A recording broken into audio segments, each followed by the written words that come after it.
श्री स्वामी समर्थ स्वामी विचार या चॅनलमध्ये सर्वांचं मनपूर्वक स्वागत। तर जय माता दी मंडळी, दरवर्षी नवरात्र आपण मोठ्या भक्तिभावाने साजरी करतो, पण यंदा 2025 मध्ये एक वेगळंच विशेष घडत आहे। यंदा नवरात्र 9 नव्हे तर तब्बल 10 दिवसांची आहे। का, कसं, हाच प्रश्न अनेकांच्या मनात असेल। चला तर मग यामागचं शास्त्र, श्रद्धा आणि पंचांगांचं गणित जाणून घेऊया। तर नवरात्र म्हणजे देवीच्या 9 रूपांची भक्ती। शैलपुत्री, ब्रह्मचारिणी, चंद्रघटा, कुष्मांडा, स्कंदमाता, कात्यायनी, कालरात्री, महागौरी आणि सिद्धिदात्री या 9 दिवसात देवीचे वेगवेगळे स्वरूप पूजले जातात। याच दिवसात आपण घटस्थापना करतो, उपवास धरतो, आरत्या म्हणतो आणि गरबा-दांडियाचा उत्सव साजरा करतो। नवरात्र हे केवळ सण नसून आत्मशुद्धीचा आणि भक्तिभावाचा पर्व आहे। हिंदू पंचांगानुसार नवरात्र सुरू होतं आश्विन शुद्ध प्रतिपदेला आणि संपतं नवमी किंवा विजयादशमीला। पण दरवर्षी तिथीचं गणित वेगळं असतं, कारण आपलं पंचांग हे चंद्राच्या गतीवर आधारित असतं।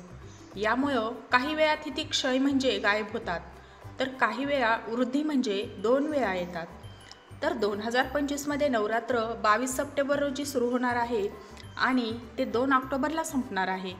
म्हणजे एकूण 10 दिवस आणि 11व्या दिवशी दसरा असं आहे। मग हे असं का घडलं? तर यंदा प्रतिपदा ही तिथी 2 दिवसांवर आली आहे।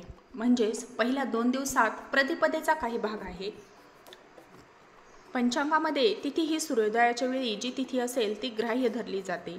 यंदा सूर्योदयाच्या वेळी प्रतिपदा 2 दिवस आहे, त्यामुळे घटस्थापना 30 सप्टेंबर रोजी होईल आणि नवरात्र 10 दिवस साजरी होईल।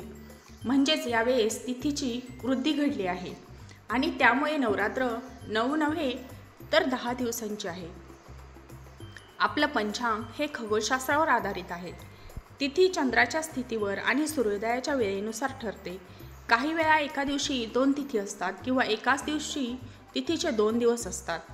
त्यामुळे सणवार प्रत्येक वर्षी थोडेफार बदलतात आणि म्हणूनच यंदाचं नवरात्र हे एक असंच खास योग घेऊन आलं आहे। पहा, 10 दिवस देवीची आराधना करण्याचा योग म्हणजे फारच दुर्मिळ योग आहे। भक्तांसाठी ही एक संधी मोठी आहे।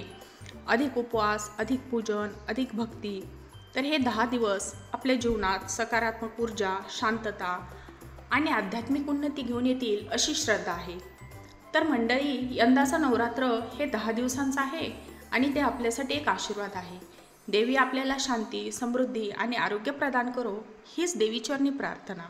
तर तुम्हाला जर ही माहिती आवडली असेल, हा व्हिडिओ आवडला असेल तर लाईक करा, शेअर करा आणि असेच भक्तिपूर्ण व्हिडिओ पाहण्यासाठी या चॅनलला सबस्क्राईब करायला विसरू नका।